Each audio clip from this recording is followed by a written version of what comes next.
ورحمة الله.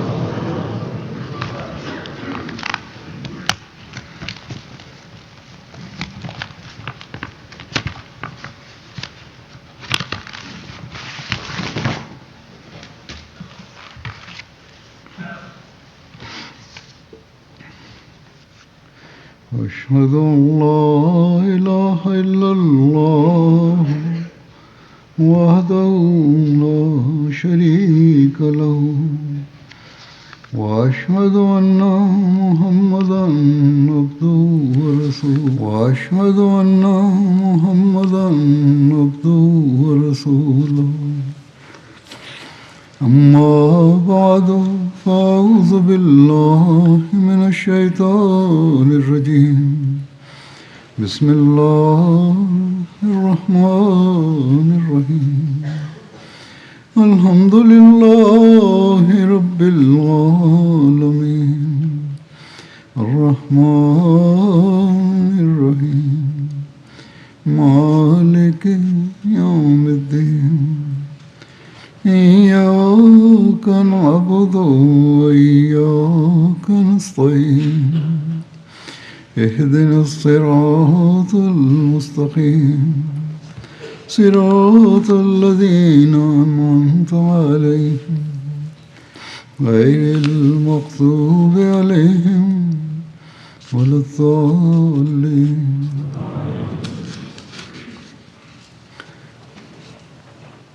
ரமலான் நேற்று ரமலான் நிறைவடைந்தது.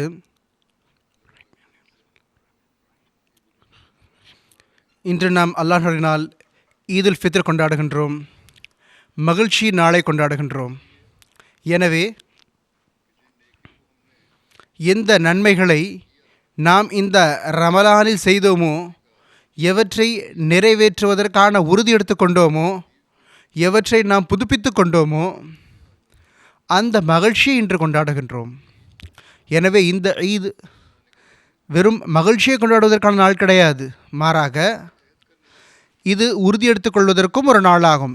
இப்பொழுது நாம் அந்த எல்லா விஷயங்களையும் தொடர்வோம்.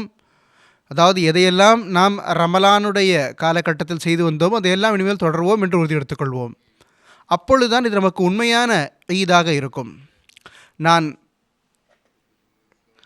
ஜும்மா ஹுத்பாவிலும் கூறியிருந்தேன், உண்மையான நம்பிக்கையாளர் யார் என்றால், உண்மையான இறையச்சம் எதுவென்றால், அதை ஹதரத் வாக்களிக்கப்பட்ட மஸீஹ் இஸ்லாம் அவர்கள் இவ்வாறு கூறியிருக்கின்றார்கள்: எவர் இந்த விஷயங்களை தொடர்கிறாரோ, இவற்றில் நிலையாக இருக்கின்றாரோ, அதாவது நான் நன்மைகளை தொடர வேண்டும், தீமைகளும் தவிர்ந்திருக்க வேண்டும் என்பதை யார் நிரந்தரமாக கடைபிடிக்கின்றாரோ அவர்தான் உண்மையான நம்பிக்கையாளர் ஆவார். தீமைகளும் தவிர்ந்திருப்பது மட்டும் ஒருவர் இறையச்சமுடையவர் என்று சொல்ல முடியாது. நன்மைகளை செய்பவர் தான் இறையச்சமுடையவர் ஆவார். எனவே இன்றைய நாளில் நாம் இந்த ஈத் நாளில் மீண்டும் ஒரு உறுதி எடுத்துக்கொள்கின்றோம். ரமலானில் எந்த பாடங்களை நாம் கற்றுக்கொண்டோமோ அவற்றை தொடர்வோம். அல்லாஹுக்கு செலுத்த வேண்டிய உரிமைகள் மற்றும் அடியார்களுக்கு செலுத்த வேண்டிய உரிமைகளை நாம் ரமலானில் செய்து வந்தோம், அதை இனியும் தொடர்வோம். அதனுடைய மகிழ்ச்சியில் இன்று நாம் மகிழ்ச்சிக்கான நாளை கொண்டாடுகின்றோம். எனவே இந்த ஈத் நமக்கு நம்முடைய உறுதிமொழிகளை நினைவூட்டக்கூடிய ஒரு தருணமாக இருக்கின்றது. இதை அல்லாஹ் நமக்கு ரமலானுக்கு பிறகு வழங்கியுள்ளான். இந்த ஈதை நாம் விளையாட்டுத்தனமாகவோ, உணவு உண்டு விட்டு நல்ல புதிய ஆடை அணிந்து விட்டு கூச்சல் குழப்பம் விட்டு கழித்துவிடக்கூடாது. இந்த ஈத் நமக்கு ஒரு தூது செய்தியை கொண்டு வந்துள்ளது, ஒரு பாடத்தை கொண்டு வந்துள்ளது. நாம் நல்ல விஷயங்களை தொடர வேண்டும், தீய விஷயங்களை கைவிட வேண்டும்.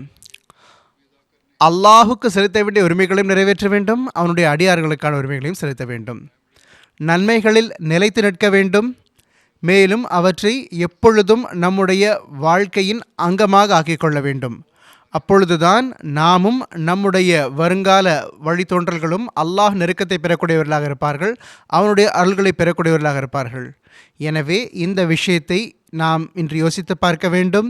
நாம் இதை யோசிக்கும் பொழுது நாம் அல்லாஹுக்காக ரமலானில் எந்த வேலைகளை செய்தோமோ, சில ஆகுமான வேலைகளையும் ரமலானில் அல்லாஹுக்காக விட்டுவிட்டோம். அதற்கான பரக்கத்தை நாம் எப்பொழுது பெற முடியும் என்றால், இதை நம்முடைய வாழ்வின் நிரந்தர அங்கமாக ஆக்கிக்கொள்ளும் பொழுதுதான். நான் ஏற்கனவே கூறியது போன்று, இந்த ஈத், இந்த பெருநாள், இதை மீண்டும் கொண்டு வருவதற்கான நாளாக இருக்கின்றது. இதை மீண்டும் செய்வதற்கான நாளாக இருக்கும். அதாவது அல்லாஹுக்காக எந்த செயலை நாம் விட்டுவிட்டோமோ, இன்று அல்லாஹின் அருளினால் அந்த ஆகுமான வேலையை நாம் மீண்டும் செய்கின்றோம். இப்பொழுது நாம் நம்முடைய வாழ்வின் அங்கமாக ஆக்கிக்கொண்டே செல்வோம். அல்லாஹுக்கான உரிமைகளும் செலுத்துவோம், அடியார்களுக்கான உரிமையும் செலுத்துவோம். ஆக இந்த விஷயத்தை நாம் எப்பொழுதும் மனதில் பதிய வைத்துக் கொள்ள வேண்டும். ஒரு மனிதனின் அசல் வாழ்க்கை இதில்தான் இருக்கின்றது. ஒரு நம்பிக்கை கொண்டவரின் வெற்றிகள் இதிலேயே அடங்கியிருக்கின்றன. அதாவது அல்லாஹ்வின் கட்டளைகள் படி நாம் செயல்பட வேண்டும். அதன்படி அமல் செய்வதற்காக நாம் முழுமையான கட்டுப்படுவதற்கான உயர் முன்மாதிரியை காட்ட வேண்டும். அப்போதுதான் அல்லாஹுடைய அருள்களையும் பரக்கத்துகளையும் நம்மால் பெற முடியும். நாம் எப்பொழுதும் அல்லாஹ்விடம் நன்மையை அருட்கொடையாக பெற்றுக்கொண்டே இருப்போம். இன்று பிறநாள் கொண்டாடிய பிறகு நாம் மீண்டும் அதே பழைய நிலைக்கு சென்று விட்டோம் என்றால், ரமலானுக்கு முன்னால் நமக்கு இருந்த சில மக்களுடைய நிலைமை எப்படி இருந்ததோ, அல்லது நம்மில் சிலருடைய நிலை எப்படி இருந்ததோ, அந்த மோசமான நிலையை நோக்கி சென்று விட்டோம் என்றால், நம்முடைய முன்னேற்றத்தை நோக்கி செல்லவில்லை என்றால், இது எப்படிப்பட்ட ஒரு விஷயம் என்றால், அது நம்பிக்கை கொண்டவருடைய மேன்மைக்கு எதிரானதாகும். உண்மையான முஃமின், நம்பிக்கை கொண்டவர் யார் என்றால், அவர் நன்மைகளை முன்னேறி கொண்டே செல்வார். அவர் முன்னால் அடியெடுத்து வைத்துக்கொண்டே செல்வார். எனவே இன்று இந்த உறுதிமொழியும் நாம் எடுத்துக்கொள்ள வேண்டும். இந்த உறுதிமொழி எடுத்துக்கொள்வதற்காகவே இங்கு ஒன்று கூடியுள்ளோம். இதை புதுப்பித்துக் கொள்வதற்காகத்தான் இந்த பெருநாள் என்று நாம் ஒன்று கூடியிருக்கின்றோம், ஒன்று கூடவும் செய்கின்றோம். அதாவது நம்முடைய காலடிகள் ரமலானில் நன்மைகளை நோக்கி சென்றன. இப்பொழுது அது இன்னும் முன்னேறி கொண்டே செல்லும். இந்த மகிழ்ச்சியில் இன்று ஒன்று கூடியிருக்கின்றோம். துஆக்களையும் செய்து கொண்டிருக்கின்றோம், மகிழ்ச்சியும் கொண்டாடுகின்றோம். வெறும் புதிய ஆடை அணிந்து கொள்வது, நல்ல உணவு உண்பது, அது மட்டும் மகிழ்ச்சி கிடையாது. அசல் மகிழ்ச்சி எது என்றால், அல்லாஹ் நமக்கு எந்த நன்மைகளை செய்வதற்கு நல்வாய்ப்பு வழங்கினானோ அதை நாம் தொடர்வதற்கான உறுதி எடுத்துக்கொள்கின்றோம். மேலும் நம்முடைய மகிழ்ச்சி உண்மையான மகிழ்ச்சியாக எப்பொழுது இருக்கும் என்றால், நாம் இந்த வேலைகளை தொடரும் பொழுதுதான். நம்முடைய உண்மையான பெருநாள் எப்பொழுது இருக்கும் என்றால், நாம் இந்த நல்ல செயல்களை தொடர்ந்து செய்யும் பொழுதுதான்.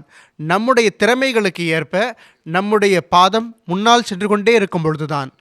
இது இல்லை என்றால், பிறகு இன்று இந்த ஈதுக்கான மகிழ்ச்சி இது மேலோட்டமான மகிழ்ச்சியாக, தற்காலிகமான மகிழ்ச்சியாக இருக்கும். இதற்கு நம்முடைய வாழ்க்கையின் மீதோ அல்லது நம்முடைய ஆன்மீக வாழ்க்கையின் மீதோ எந்த ஒரு தாக்கமும் ஏற்படாது. வெறும் நல்ல உணவு உண்டு விட்டு வாழ்வை கழித்து விடுவது, இது ஒன்றும் பெரிய விஷயம் கிடையாது. இது சாதாரண உலகவாதிகளும் இதைத்தான் செய்கின்றார்கள். இன்னும் சொல்ல போனால் விலங்குகளும் இதைத்தான் செய்கின்றன. இது ஒன்றும் குறிப்பிடத்தக்க விஷயம் கிடையாது. இதிலிருந்து மனிதனுக்கு பலன் கிடைக்கவும் செய்யாது. மேலும் உலகத்தின் தற்காலிக மகிழ்ச்சிகளை கொண்டாடுவது மனிதனுக்கு எந்த ஒரு பலனையும் எட்ட வைக்காது. ஒரு நம்பிக்கை கொண்டவருக்கு, ஒரு உண்மையான மூமினுக்கு எப்பொழுது லாபம் கிடைக்கும் என்றால், அவரிடம் ஒரு தூய மாற்றம் ஏற்படும் பொழுதுதான். அவர் எப்படி உறுதி எடுத்துக் கொள்ள வேண்டும் என்றால், இந்த தூய மாற்றங்களை நான் என்னுடைய வாழ்க்கையில் ஏற்படுத்தி நிரந்தரமாக என்னுடைய வாழ்க்கையின் இதை அங்கமாக்கிக் கொள்ள என்று உறுதி எடுத்துக்கொள்ள வேண்டும்.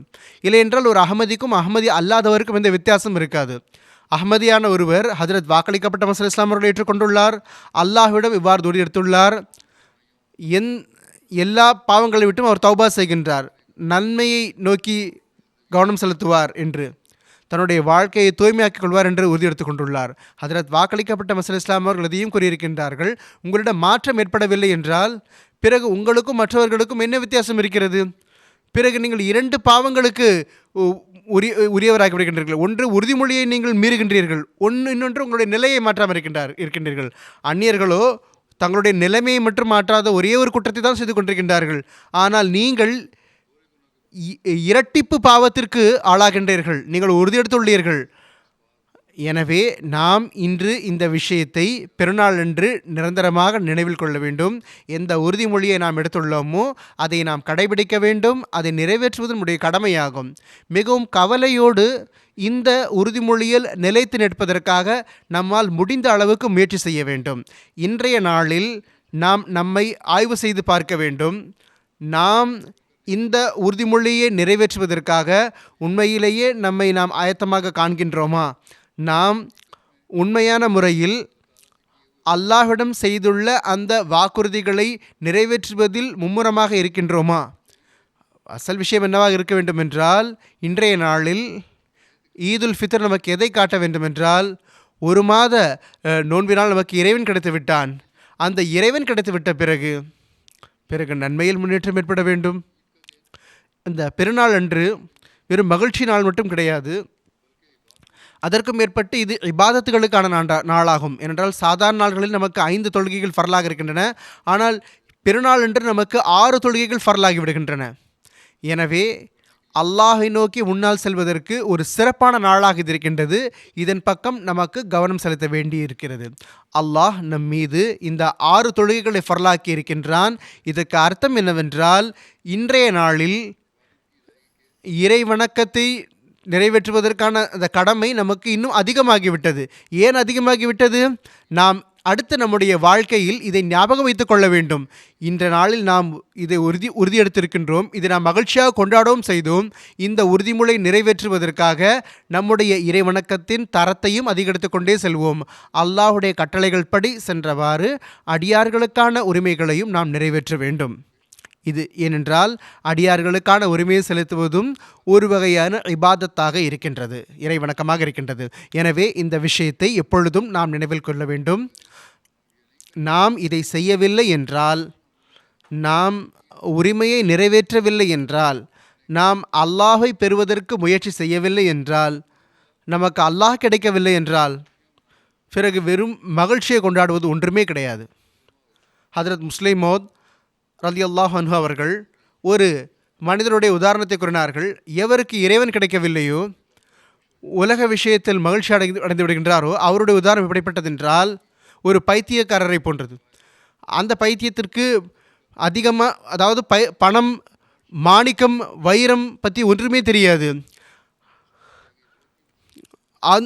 அவர் ஒரு கண்ணாடியை எடுத்து அது ரொம்ப பெரிய விஷயம் நினைக்கின்றார். ஒரு தூய கல்லை எடுத்து அது மிகப்பெரிய விஷயம் நினைத்துக் கொள்கின்றார். ஆக இது யாருக்கு தெரிய வரும் என்றால், உண்மையான வைரத்தையும் மாணிக்கத்தையும் அடையாளம் காட்டிக்கொள்ளக்கூடியவருக்கு தான் அதை பற்றி தெரிய வரும். ஆக அதே போன்று ஆன்மீகத்தின் நிலையும் இருக்கின்றது. உண்மையான இபாதத்தை மற்றும் நன்மையை யார் அடையாளம் காண்கின்றாரோ அவர்தான் உண்மையான மூமினாக இருக்கின்றார், நம்பிக்கை கொண்டவராக இருக்கின்றார். இந்த விஷயத்தை அடையாளம் கண்டு கொள்வதற்காக அல்லாஹுடன் ஒரு சிறப்பான தொடர்பு இருக்க வேண்டும். அப்பொழுதுதான் அவரால் ஆன்மீக ரீதியில் தன்னை பட்டை தீட்டி அவர் வைரமாக, மாணிக்கமாக ஆக்கிக்கொள்ள முடியும். அதை அல்லாஹ் விரும்புகின்றான். இல்லை என்றால் ஒரு பைத்தியக்காரனுக்கும் அல்லாஹ்வின் விருப்பத்தை பெற விரும்பக்கூடிய ஒரு மனிதனுக்கும், அல்லாஹ்வின் விருப்பத்தை பெறாமல் இருக்கும் ஒரு மனிதனுக்கும் ஒரு பைத்தியக்காரனுக்கும் வித்தியாசம் இருக்காது. உலகவாதிகளுக்கு உலகத்தை சம்பாதிப்பதன் அசல் நோக்கமாகும். நாம் உலகத்தை பார்க்கின்றோம், இதுதான் நமக்கு தென்படுகின்றது. இவர்கள் செல்வத்தையே தங்களுடைய வணக்கத்துக்குரியதாகவும் இறைவனாகவும் ஆக்கி வைத்திருக்கின்றார்கள். அதற்காகவே அவர்களுடைய உயிரை மாய்த்துக் கொள்கின்றார்கள். பொருள் இழப்பு ஏற்பட்டு விட்டால் பைத்தியமாகி விடுகின்றார்கள், மிகவும் மன அழுத்தத்திற்கு ஆளாகி விடுகின்றார்கள்.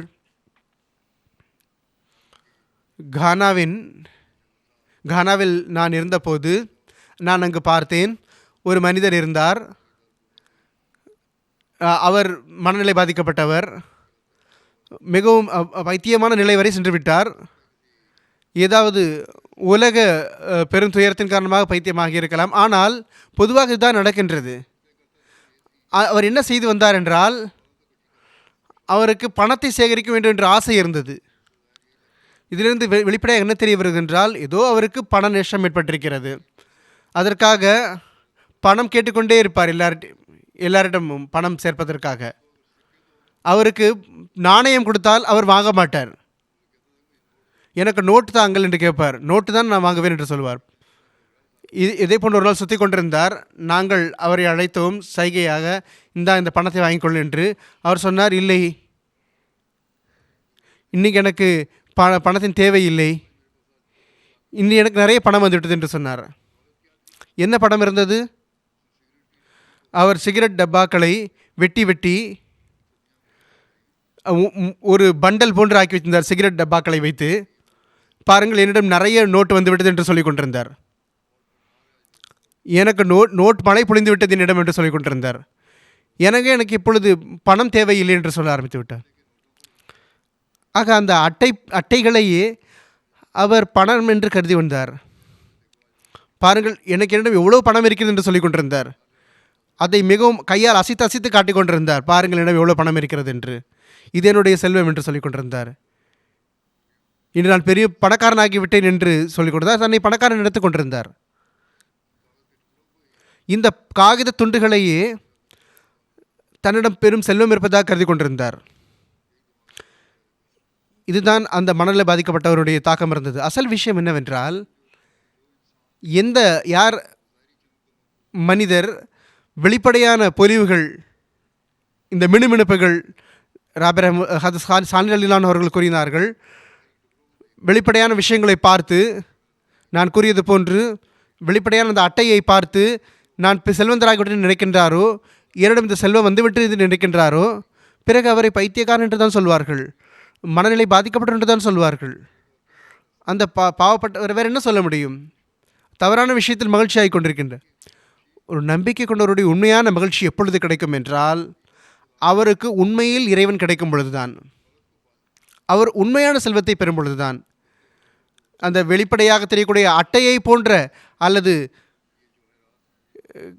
கண்ணாடியை அவர் மாணிக்கமாக கருதக்கூடிய அந்த நிலை இருக்கக்கூடாது. எனவே ரமலானின் நோன்புகளை கடந்து வந்த நம்பிக்கை கொண்டவர், இன்று பிறநாள் கொண்டாடி கொண்டிருப்பவர் இதை யோசிக்க வேண்டும். உண்மையிலேயே நான் உண்மையான பிறநாளை கொண்டாடி கொண்டிருக்கின்றேனா? அல்லாஹுடைய நெருக்கத்திற்கான காட்சி எனக்கு தென்படுகிறதா? ரமலானில் நான் சிறிது பலன் பெற்றிருக்கிறேனா இல்லையா? இல்லை, பலன் பெறவில்லை என்றால், வெளிப்படையான பசியும் பட்டினியும் தான் இருந்தது என்றால், தாகம் இருந்தது என்றால், பிறகு நம்முடைய நிலையும் அந்த பைத்தியக்கார நிலையை போன்றதாகும். வெளிப்படையான அந்த துண்டுகளையே, காகித துண்டுகளையே பணம் என்று நினைத்த அந்த பைத்தியக்கார நிலையில் இருக்கும். நாம் உண்மையிலே ஏதாவது பெற்றிருக்கிறோம் என்றால், பிறகு இறைவனும் நமக்கு ஒரு நல்ல தொடர்பு இருக்க வேண்டும். இந்த தொடர்பு இன்று இந்த பெருநாளின் உண்மையான மகிழ்ச்சியை கொண்டாடுவதற்கான ஒரு வெளிப்பாடாக இருக்கும். இந்த ஈத் எதை வெளிப்படுத்தக்கூடியதாக இருக்கும் என்றால், உண்மையிலேயே நாம் இறைவனை பெற்றுவிட்டோம், மேலும் இனி நம்முடைய வாழ்க்கை பயணத்தில் இதை ஒரு மைல்கல்லாக கருதுவோம். மேலும் இந்த ஈத் நம்மை புதிய வழிகளில் அழைத்து செல்லக்கூடியதாக இருக்கும். ஏனென்றால் நாம் ரமலானில் அல்லாஹை பெற்றோம், அதற்கான மகிழ்ச்சியை இன்று நாம் கொண்டாடுகின்றோம். எனவே நம்முடைய ஈத் இந்த மகிழ்ச்சியோடு இருக்கிறது என்றால், இந்த சிந்தனையோடு இருக்கிறது என்றால், அல்லாஹை பெறுவதற்கு நம்மால் எந்த முயற்சிகளை செய்தோமோ அதற்கான ஓரளவு பகுதியை நாம் பெற்றுவிட்டோம்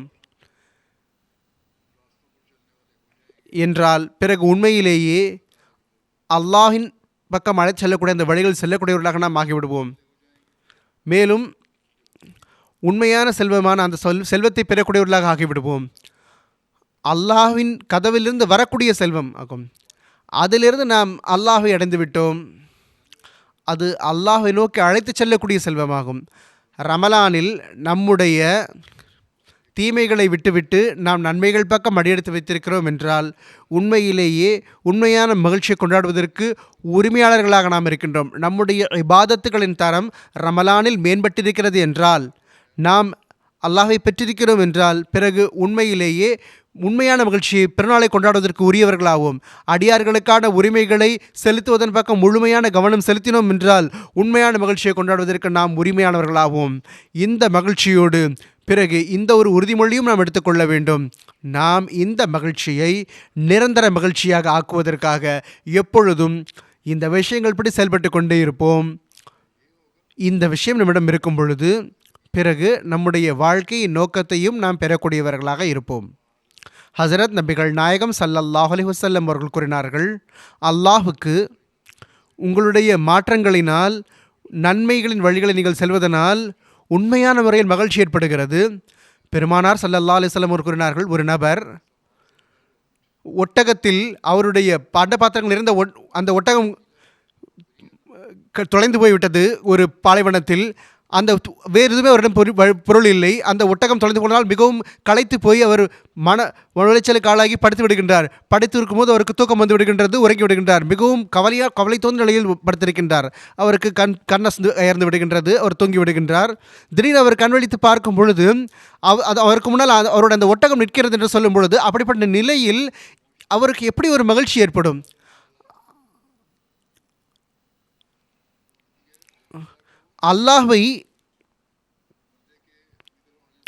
அல்லாஹ்வுக்கு அடியார் தன்னை நோக்கி வரும்போது அந்த நபருக்கு ஏற்பட்ட மகிழ்ச்சியை விட பன்மடங்கு அதிகமாக மகிழ்ச்சி ஏற்படுகிறது. என்னுடைய அடியார் தௌபா செய்து என் பக்கம் வந்துவிட்டான் என்று, என்னை பெறுவதற்கு அடியார் முயற்சி செய்திருக்கான் என்று அல்லாஹ் மகிழ்ச்சி அடைகின்றான். ஒரு இடத்தில் அன்னார் கூறினார்கள், தொலைந்து போன தன் பிள்ளை கிடைப்பதனால் ஒரு தாய்க்கு ஏற்படும் மகிழ்ச்சியை விட அதைவிட அதிகமான மகிழ்ச்சி அல்லாஹுக்கு தன்னுடைய அடியார் தனக்கு திரும்பி கிடைப்பதன் மூலம் ஏற்படுகின்றது. எனவே இந்த ரமலான் மாதத்தில் நம்மில் எந்த மக்கள் எல்லாம் இப்படிப்பட்ட முயற்சியை செய்திருக்கின்றோமோ, அல்லாஹை மகிழ்ச்சிப்படுத்துவதற்கு, அல்லாஹை பெறுவதற்கு, அப்பொழுது அல்லாஹ் நமக்கு அந்த அருளை எட்ட வைத்து கொண்டே இருப்பான். அவற்றிற்கு அல்லாஹ் நம்மிடம் வாக்குறுதி அளித்துள்ளான். மேலும் அல்லாஹ் அடியார் இப்படி திரும்பி வருவதன் காரணமாக மிகவும் மகிழ்ச்சி அடைகின்றான். இது நடக்கும் பொழுது பிறகு இந்த மகிழ்ச்சியை வெளிப்படுத்துவது இன்று இந்த ஈத் நாள் அன்று செய்வதற்கு உரிமையானவர்களாக நாம் இருப்போம். ஹஜ்ரத் வாக்களிக்கப்பட்ட மஸீஹ் இஸ்லாம் அவர்கள் கூறினார்கள், பெருநாள் அன்று கண்டிப்பாக அருளுக்குரிய நாள்தான், ஆனால் இதைவிட அதிகமான மகிழ்ச்சியான ஒரு நாள் இருக்கின்றது. ஆனால் அந்தோ பரிதாபம், மக்கள் அந்த நாளுக்காக காத்து கொண்டிருப்பதும் இல்லை, மேலும் அந்த நாளை தேடுவதற்கு அவர்கள் முயற்சி செய்வதில்லை. அந்த அளவுக்கு எந்த அளவு செய்ய வேண்டும் அந்த அளவுக்கு முயற்சி செய்வதில்லை. இல்லை என்றால் அதனுடைய பரக்கத் மற்றும் அதனுடைய சிறப்புகளை பற்றி தெரிந்துவிட்டால் மக்கள் அதை பற்றி கவலைப்படுவார்கள். நிச்சயமாக அந்த நாள் அவர்களுக்கு மிகவும் அருளுக்குரியதாக, மிகவும் மகிழ்ச்சிக்குரியதாக, மிகவும் நட்பேறுக்குரிய நாளாக இருக்கும். மக்கள் அதை நட்பாக்கியம் பெற்றதாக, மிகவும் அருளுக்குரியதாக கருதுவார்கள். அந்த நாள் என்னதென்றால் அது ஜும்மாவையும் விட, இரு பிறநாளையும் விட அருளுக்குரிய நாளாகும். நான் கூறுகின்றேன் அந்த நாள் எந்த நாள் என்று. அந்த நாள் ஒரு மனிதன் பாவங்களை விட்டு தௌபா செய்யக்கூடிய நாளாகும். அது இந்த எல்லாவற்றையும் விட சிறந்த நாளாகும். அது எல்லா பிறநாள்களையும் விட சிறந்ததாகும். ஏனென்றால் அப்பொழுது அந்த நாளில் அந்த மனிதனை நரகத்தை நோக்கி அழைச்செல்லக்கூடிய அந்த தீய அமல்களின் பதிவேடு, இறைவனுடைய கோபத்தின் கீழ் கொண்டு வரக்கூடிய அந்த தீய அமல்களின் பதிவேடு கழுவப்படுகின்றது. அவருடைய அந்த பாவம் மன்னிக்கப்படுகின்றது. உண்மையிலேயே இதைவிட பெரிய ஒரு மகிழ்ச்சி மற்றும் இதைவிட பெரிய பிறநாள் மனிதனுக்கு வேறு என்ன இருக்க முடியும்? அவனை நிரந்தரமான நரகம் மற்றும் நிரந்தரமான இறை கோபத்திலிருந்து அவனுக்கு விடுதலை அளிக்கக்கூடிய நாளாக இருக்கும் பொழுது அதைவிட சிறந்த நாள் வேறு எது இருக்க முடியும்? தௌபா செய்யக்கூடியவர், அதிகமாக ஏற்கனவே பாவம் செய்தவர், அல்லாஹ் விட்டு மிகவும் விலகி இருந்தவர், அல்லாஹ்வுடைய கோபத்திற்கு ஆளாகி இருந்தவர், இப்பொழுது அல்லாஹ்விற்கு அருகில் செல்கின்றார். மேலும் நரகத்தை விட்டும் அதனுடைய தண்டனையை விட்டும் விலக்கப்படுகின்றார். அன்னார் கூறுகின்றார்கள், ரமலான் நாளில் தௌபா கதவுகளை அல்லாஹ் திறந்திருந்தான், நீங்கள் அதை பெற்றீர்களா? உங்களுடைய தௌபா ஏற்றுக்கொள்ளப்பட்டதென்றால் பிறகு அதுதான் உங்களுக்கு பெருநாளாகும். இன்று இந்த பெருநாள் அன்று இந்த பெருநாள் நாள் அதை ஒரு வெளிப்படுத்தக்கூடியதாக இருக்கின்றது. அல்லாஹ்வுடைய நெருக்கத்தை பெறுவதற்கு நாம் முயற்சி செய்திருக்கின்றோமா? அல்லாஹ் அதை ஏற்றுக்கொண்டானா? இதை வெளிப்படுத்துவதற்காகவே இன்று நமக்கு கூறியிருக்கின்றான், நீங்கள் இதை வெளிப்படையாகவும் மகிழ்ச்சியாக கொண்டாடுங்கள்.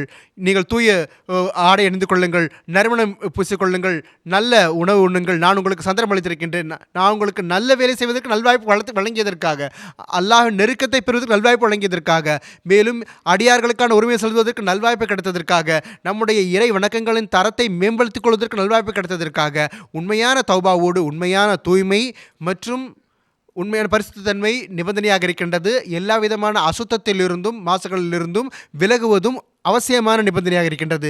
இல்லையென்றால் வெறும் தௌபா என்ற அந்த சொல்லை மீண்டும் மீண்டும் சொல்வதனால் மட்டும் எந்த ஒரு பலனும் கிடையாது. எனவே எந்த நாள் இப்படி அருளுக்குரிய நாளாக இருக்கின்றதோ, மனிதன் தன்னுடைய தீய செயல்களை விட்டும் தௌபா செய்துவிட்டு அல்லாஹோடு உண்மையான ஒரு அமைதி சமரச உடன்படிக்கை செய்து கொள்கின்றாரோ, மேலும் அவனுடைய கட்டளைக்காக தன்னுடைய தலையை வைத்து விடுகின்றானோ, அப்பொழுது அந்த மறைவான முறையில் அவனுடைய தீய செயல்களின் காரணமாக அதனுடைய விளைவாக இருந்த அந்த தண்டனை, எந்த தண்டனையும் அவனுக்காக தயாராகி கொண்டிருக்கின்றதோ அந்த தண்டனையிலிருந்து அவர் காப்பாற்றப்படும் என்பதில் சந்தேகம் இருக்கின்றது. மேலும் அவர் அல்லாஹ்விடமிருந்து அருள் பெற்று விடுகின்றார். அவர் கற்பனை கூட செய்து பார்க்காத, அவர் எதிர்பார்த்திராத அந்த நட்குழி அவருக்கு கிடைத்து விடுகின்றது. எனவே இந்த சிந்தனையோடு நாம் பிறநாளை கொண்டாட வேண்டும். இந்த ரமலானில் பல தீமைகளிலிருந்து தப்பித்தவாறு, பல நன்மைகளை மேற்கொண்டவாறு நான் அல்லாஹ்வுக்கு முன் களப்பற்றவனாக ஆகி குனிந்திருக்கின்றேன். இதுதான் எனக்கு அசல் பிறநாளான நாளாக இருக்கின்றது. ஏனென்றால் அல்லாஹுடைய அடைக்கலத்தில் வருவதற்கு நான் முயற்சி செய்தேன். இன்றைய நாளில் அல்லாஹுடைய கட்டளைக்கு ஏற்ப இந்த மகிழ்ச்சியை எல்லோரோடு சேர்ந்து கொண்டாடுகின்றேன். எனவே உண்மையான தௌபா செய்த பிறகு அல்லாஹுடைய அன்பு என்னும் அந்த தீப்பொறியும் யாருடைய ஒருவருடைய உள்ளத்தில் ஏற்படுகிறது என்றால் அது ஒரு மிகப்பெரிய பிரகாசமான வெளிச்சமாக ஆகிவிடுகின்றது. அது பரவி கொண்டு செல்கின்றது. மனிதனுடைய உள்ளமும் பிரகாசமடைகின்றது. மேலும் பாவங்களிலிருந்து அவன் தப்பித்து கொண்டே இருக்கின்றான். பிறகு அப்படிப்பட்ட மனிதருடைய ஒவ்வொரு வேலையும் ஒவ்வொரு செயலும் சிறிது சிறிதாக அல்லாஹுடைய விருப்பத்தை பெறக்கூடியதாக இருக்கின்றது. மனிதன் இப்படிப்பட்டவனாக ஆகிவிடும் பொழுது அவனுடைய சுற்றுச்சூழலிலும் அதற்கான தாக்கம் ஏற்படுகிறது. அவனுடைய மனைவி மக்கள் மீதும் அதனுடைய தாக்கம் ஏற்படுகிறது. இவ்வாறு மக்களுக்கு அதனால் பலன் ஏற்படுகின்றது. மக்களுக்கு பலன் ஏற்படும் பொழுது பிறகு ஒரு அமைதி நிறைந்த மற்றும் ஒரு ஆன்மீக சூழல் அவரை சுற்றி அவருடைய அக்கம் பக்கம் ஏற்பட்டு விடுகின்றது. இதுதான் அல்லாஹ் மனிதனுடைய படைப்பின் நோக்கமாக கூறியிருக்கின்றான். நான் உங்களை எதற்காக படைத்திருக்கிறேன் என்றால், நன்மைகள் முன்னேறுங்கள், என்னை வணங்குவதற்கான தரத்தையும் பெறுங்கள். அப்பொழுதுதான் நீங்கள் என்னுடைய நெருக்கத்தை பெறுவீர்கள். நீங்கள் என்னுடைய நெருக்கத்தை பெறும் பொழுது ஹதீஸில் வந்திருக்கின்றது, அல்லாஹ் கூறுகின்றான், எனக்கு எப்படி மகிழ்ச்சி ஏற்படும் என்றால், ஒரு மனிதருக்கு பாலைவனத்தில் தொலைந்து போன அவருடைய அந்த சவாரி பொருளோடு கிடைப்பதனால் மற்றும் ஒரு தாய்க்கு தொலைந்து போன குழந்தை கிடைப்பதனால் ஏற்படக்கூடிய அந்த மகிழ்ச்சியோடு அதிகமான மகிழ்ச்சி ஏற்படுகிறது. உலகத்தில் இந்த காலத்தில் பார்க்கின்றோம், ஒரு நம்பிக்கை கொண்டவர் அல்லாஹுக்காக நோன்பு வைக்கின்றார், அல்லாஹுடைய நெருக்கத்தை பெறுவதற்காக நோன்பு வைக்கிறார் என்றால் பிறகு அல்லாஹ் அதற்கான வெகுமதியை மிக அதிகமாக கொடுக்கின்றான். ஏனென்றால் இந்த மனிதர் களப்பற்ற முறையில் இப்படிப்பட்ட சுற்றுச்சூழலை விட்டுவிட்டு அல்லாஹுடைய விருப்பத்தை பெறுவதற்காகவே எல்லாவற்றையும் செய்து கொண்டிருக்கின்றார். எனவே இதை நாம் நம்முடைய சிந்தனையில் வைத்துக்கொண்டால் ரமலான் நாள்களில் மட்டும் கிடையாமல் இனியும் நம்முடைய வாழ்க்கையில் இந்த நன்மைகளை தொடர்ந்து செய்வதற்கு முயற்சி செய்து கொண்டே இருப்போம். எப்படி அல்லாஹ்வை திருப்திப்படுத்தலாம், எப்படி அல்லாஹுடைய அருள்களை தேடக்கூடியவர்களாக ஆகலாம், எப்படி நம்முடைய வழித்தோன்றல்களிலும் இந்த அருள்களை, அதாவது அல்லாஹ் நம்முடைய எஞ்சியிருத்தலுக்காக வைத்திருந்த அந்த அருள்களை எப்படி நாம் தொடர வைக்கலாம், நம்முடைய அந்த வழித்தோன்றல்களை எஞ்சியிருப்பதற்காக வைத்த அந்த அருள்களை எப்படி தொடர வைக்கலாம் என்று பார்ப்போம். நம்மை நாம் நரகத்திலிருந்து காப்பாற்றிக் கொள்ளக்கூடியவர்களாக விடுவோம், அல்லாஹுடைய சொர்க்கத்திற்கு அருகில் செல்லக்கூடியவர்களாக இருப்போம். இந்த சூழல் இந்த யோசனை நம்மிடம் இருக்கும் பொழுது, நம்முடைய சிந்தனை இருக்கும் பொழுது, நம்முடைய சுற்றுச்சூழலும் இருக்கும் பொழுது நம்மை உண்மையான மூமின்களாக ஆக்கிவிடும். மேலும் நாமும் உண்மையான பிறநாள் கொண்டாடி கொண்டிருப்போம், நம்முடைய சுற்றுச்சூழலும் உண்மையான பிறநாள் கொண்டாடி கொண்டிருப்போம். மேலும் நம்முடைய குடும்பமும் நம்முடைய பிள்ளைகளும் உண்மையான பிறநாளை கொண்டாடி கொண்டிருப்பார்கள்.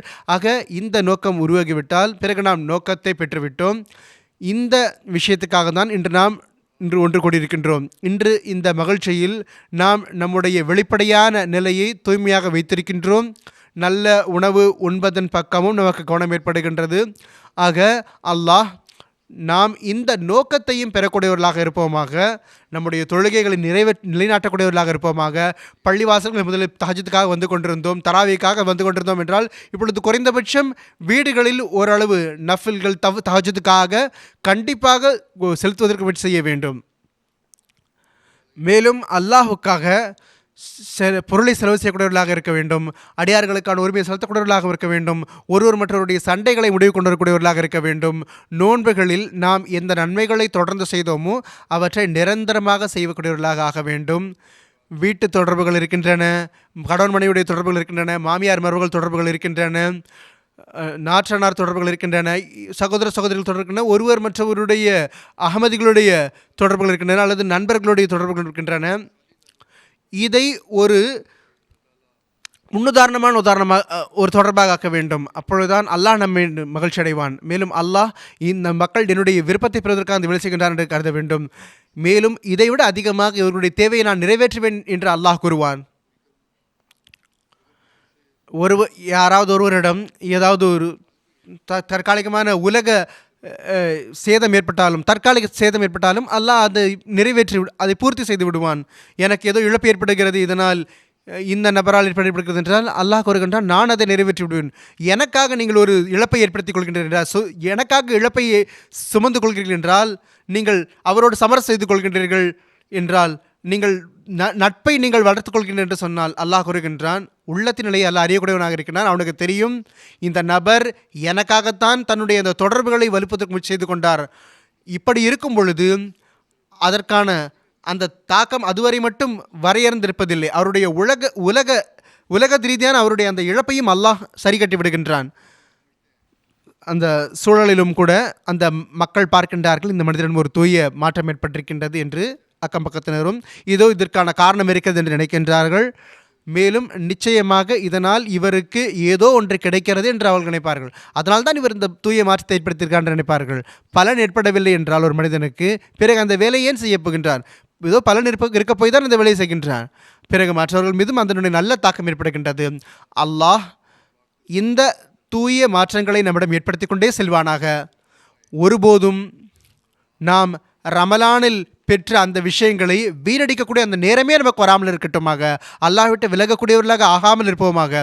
மாறாக நாம் இப்படிப்பட்ட மக்களாக ஆக வேண்டும் என்றால் இந்த தூய மாற்றங்களை நம்முடைய வாழ்வு நிரந்தர அங்கமாக ஆக்கிக் கொள்ளக்கூடிய அந்த மக்களாக நாம் ஆக வேண்டும். அல்லாஹ் ஆக செய்வானாக. அப்பொழுதுதான் உண்மையான பிறநாளை கொண்டாடக்கூடியவர்களாக இருப்போம். அப்பொழுதுதான் ஹதரத் வாக்களிக்கப்பட்ட மசீஹ் இஸ்லாம் அவருடைய பையத்தில் வந்ததற்கான உரிமை நிறைவேற்றக்கூடியவர்களாக இருப்போம். அப்பொழுதுதான் சமூகத்தை சுற்றுச்சூழலை அமைதிக்குறை இருந்ததாக ஆக்கக்கூடியவர்களாக இருப்போம். அப்பொழுதுதான் இஸ்லாத்தின் உண்மையான போதனையை பரப்பக்கூடியவர்களாக இருப்போம். இதுதான் நம்முடைய நோக்கமாகும். இதுதான் ஒரு அகமதியின் நோக்கமாக இருக்கவும் வேண்டும். அல்லாஹ் நம் அனைவருக்கும் இதற்கான வாய்ப்பு வழங்குவானாக. துஆக்களும் செய்து வாருங்கள். அல்லாஹ் எல்லா அகமதிகளுக்கும் தன்னுடைய அருள்களை வழங்குவானாக. பல இடங்களில் பல நிர்பந்தத்திற்குள்ளான அகமதிகள் இருக்கின்றார்கள். அவர்கள் சட்டத்தின் பிடியில் இருக்கின்றார்கள். தேவையில்லாத, அதாவது பெயர் தாங்கி சட்டத்தின் கையில் பிடியில் இருக்கின்றார்கள். பாகிஸ்தானில் மத சுதந்திரத்தோடு பெருநாள் கூட தொழ முடியாதவர்களால் அல்லாஹ் அவர்களுக்கு சந்தர்ப்பங்களை வழங்குவானாக. அவர்கள் உண்மையான பெருநாளை கொண்டாடக்கூடியவர்களாக இருப்பார்களாக. அவர்கள் தங்களுடைய உண்மையான மாற்றத்தை ஏற்படுத்தி அல்லாஹுக்கு அருகில் கொண்டு செல்லக்கூடியவர்களாக இருப்பார்களாக. அதே நேரத்தில் வெளிப்படையான மகிழ்ச்சியும் கொண்டாடுவதற்கு அல்லாஹ் அவர்கள் வாய்ப்பு வழங்குவானாக. மேலும் சுதந்திரமாக அல்லாஹை வணங்குவதற்கான நிறைவேற்றக்கூடியவர்களாக இருப்பார்களாக. ஒருவர் மற்றவருக்கான உரிமையை செலுத்தக்கூடியவர்களாக இருப்பார்கள். அல்லாஹுடைய அருள்களை ஈர்க்கக்கூடியவர்களாக இருப்பார்களாக. இவர்களுடைய அந்த சிரமங்களை அல்லாஹ் விரைவாக அகற்றி விடுவானாக. இன்று இந்த நாளும் பெருநாள் தொழுவதன் காரணமாக இவர்களுக்கு அச்சத்துக்குரியதாக இருக்கிறது. மிகவும் பயந்து பெருநாள் தொழுதிருக்கின்றார்கள். நேரம் மாற்றி தொழுதிருக்கிறார்கள். இடத்தை மாற்றி தொழுதிருக்கின்றார்கள். பள்ளிவாசலில் தொழ முடியவில்லை. பல்வேறு இடங்களில் தொழ வேண்டி வந்தது. கராச்சியில் சில இடங்களில் தொழுகையிலும் தடுத்திருக்கின்றார்கள். நிர்வாகம் தடுத்திருக்கின்றது. பள்ளியில் எதிரிகள் தாக்குதலும் தொடுத்திருக்கின்றார்கள். எதிரிகளை தடுப்பதற்கு பதிலாக நம்முடைய பள்ளிகளையே இவர்கள் பூட்டி போட்டு விட்டார்கள் நிர்வாகத்தினர். அல்லாஹ் விரைவாக இந்த எதிரிகளை பிடிப்பதற்கான ஏற்பாடு செய்வானாக. நோயுற்ற சகோதரர்களுக்காகவும் துஆ செய்யுங்கள். அல்லாஹ் இவர்களுக்கு உடல் ஆரோக்கியத்தை வழங்குவானாக. அல்லாஹ் அவர்கள் அனைவர் மீதும் அருள்கள் மற்றும் கருணை மழை பொழிவு வைப்பானாக. ஏதாவது ஒரு வகையில் மனித குலத்திற்காக தியாகம் செய்யக்கூடியவர்களுக்கு, மனித குலத்திற்காக பொருள் தியாகம் செய்யக்கூடியவர்களுக்கும் அல்லாஹ் கருணை புரிவானாக, ஃபருள் புரிவானாக. ஜமாத்திற்காக பொருள் தியாகம் செய்யக்கூடியவர்கள் மீதும் அல்லாஹ் கருணை புரிவானாக. இஸ்லாத்தை பரப்புவதற்காக பொருள் தியாகம் செய்யக்கூடியவர்கள் ஆகிய அனைவருக்கும் அல்லாஹ் அளவற்ற முறையில் வழங்கி கொண்டே செல்வானாக. ஷஹீதானவர்களுடைய பிள்ளைகளுக்காக துஆ செய்யுங்கள். அல்லாஹ் அவர்களுடைய ஈமானை வலுப்படுத்தி வைப்பானாக. மேலும் அவர்களுடைய பெரியவர்களுடைய அந்த தியாகங்களுக்கான அருள்கள் இவர்களுக்கு எடுத்துக்கொண்டே செல்லுமாக. அல்லாஹ் இதே போன்ற வாழ்வு அர்ப்பணித்தவர்களுக்கும் தன்னுடைய அருள்களை வழங்கிக்கொண்டே இருப்பானாக. இவர்களுக்காகவும் துஆ செய்யுங்கள். அல்லாஹ் இவர்களுடைய வக்ஃபை ஏற்றுக்கொள்வானாக. அவர்களுக்கு உண்மையான முறையில் உண்மையான பொருளில் வாழ்வை அர்ப்பணித்தவர்களாக மார்க்க தொண்டாற்றுவது நல்வாய்ப்பு வழங்குவானாக. பொதுவாக முஸ்லிம் சமுதாயத்திற்காகவும் துஆ செய்யுங்கள். இன்றைய காலத்தில் இவர்கள் மீது அதிகமாக கடுமையான நாள்கள் இருக்கின்றன. தஜ்ஜாலி ஆற்றல்கள் முழு ஆற்றலை போடுகின்றன இவர்கள் இழப்பை ஏற்படுத்துவதற்கு. ஆனால் முஸ்லிம்களும் கூட தங்களுடைய ஈமானில் பலவீனமானவர்களாக இருக்கின்றார்கள். அதுதான் தென்படுகின்றது. அவர்கள் ஈமானில் எந்த அளவு வலுப்பெற வேண்டும் என்றால் அல்லாஹ்வின் பக்கம் செல்லக்கூடியவர்களாக இருக்க வேண்டும். இந்த தஜ்ஜாலிய ஆற்றல்கள் இந்த பிடியிலிருந்து அப்பொழுதுதான் அவர்கள் தப்பிக்க முடியும். அப்பொழுதுதான் இவர்களுக்கு பலன் கிடைக்கும். தங்களுடைய ஈமானை இவர்கள் வலுப்படுத்த வேண்டும். அல்லாஹ் முஸ்லிம்களுக்கும் அறிவை வழங்குவானாக, புரிதலை வழங்குவானாக. இவர்களும் இந்த விஷயத்தை புரிவார்களாக. உண்மையான முறையில் அல்லாஹுடைய ஆடை பற்றி பிடிக்க செய்வார்களாக. இந்த காலத்தில் அல்லாஹ் வாக்களிக்கப்பட்ட மசீயை அனுப்பியிருக்கின்றான். அன்னாரை ஏற்றுக்கொள்வதற்கும் அல்லாஹ் நல்வாய்ப்பு வழங்குவானாக. அப்பொழுதுதான் இவர்களால் உண்மையான மகிழ்ச்சியை கொண்டாட முடியும். இறை வழியில் சிறை சென்றவர்களுக்காக துவா செய்யுங்கள். அல்லாஹ் அவர்களை விரைவில் விடுதலையாவதற்கு நல்வாய்ப்பு வழங்குவானாக. மேலும் எதிரிகள் இவர்களுடைய மகிழ்ச்சியை முடிவு கொண்டதற்கு முயற்சி செய்து கொண்டிருக்கின்றான். அல்லாஹ் எதிரிகளை மண்ணோடு மண்ணாக்கி விடுவானாக, தோல்வியடை செய்வானாக. மேலும் நம்மை உண்மையான பொருளில் தன்னுடைய அருள்கள் மற்றும் கருணைகளை வழங்கிக் கொண்டே செல்வானாக. அப்பொழுதுதான் நாம் உண்மையான பெருநாளை கொண்டாட இருப்போம்.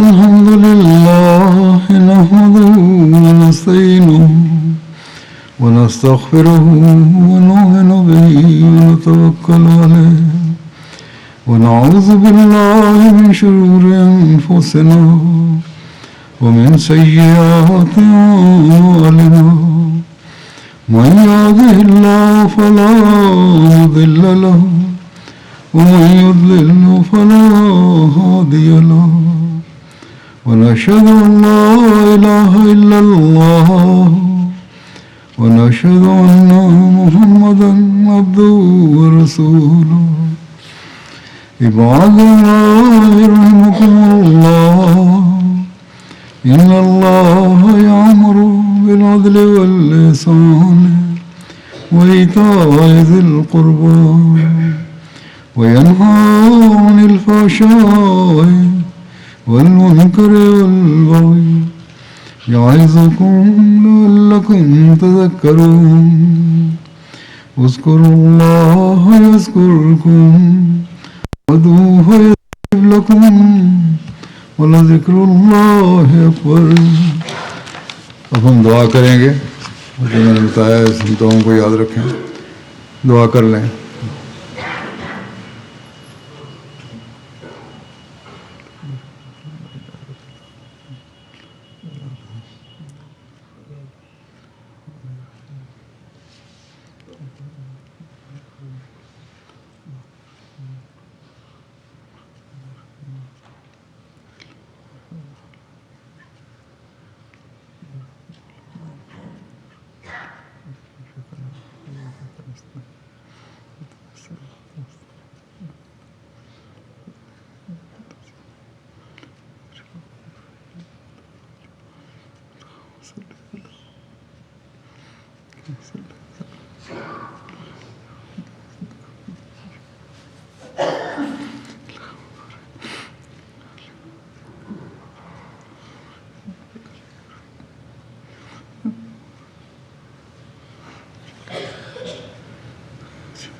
आमीन. आप सबको भी, दुनिया की सभी जमातों को, अफराद जमात को भी ईद मुबारक हो. पाकिस्तान के लोगों को मैंने कहा था मुस्तकिल दुआ में याद रखें. काफ़ी सख्त हालात हैं. अल्लाह ताला हकीकी मानों में उनके लिए ईद मुबारक करे. उन सबको भी ईद मुबारक. घरों में बेचारे बैठे हैं. बज़ाहिर मायूसी है, लेकिन நம்பிக்கை இழந்திருக்கின்றார்கள். ஆனால் கவலைப்படக்கூடாது. அல்லாஹ் நிலைமை மாற்றி விடுவான். அல்லாஹ் அனைவருக்கும் அருள் கூறியதாக்குவானாக. அஸ்ஸலாமு அலைக்கும்.